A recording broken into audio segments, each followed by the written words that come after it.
কোনো ইস্যুতে প্রধান উপদেষ্টার সঙ্গে কথা বলতে চান শান্ত।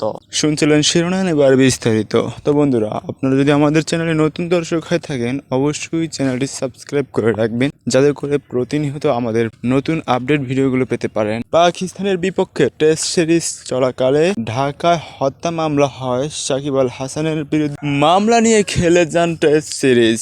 মামলা হওয়ায় দেশে ফেরার পথ অনেকটা রোদ তার জন্য।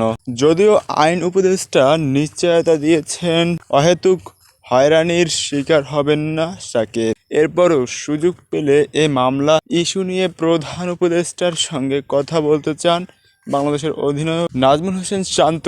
রাতে পাকিস্তান থেকে ঢাকায় ফিরে বিমানবন্দরে সাংবাদিকদের এ কথা বলেন তিনি। পাকিস্তানকে প্রথম টেস্ট হারানোর পর সাকিবের বীর হত্যা মামলা নিয়ে সরব হন বর্তমান সাবেক তারকা ক্রিকেটাররা।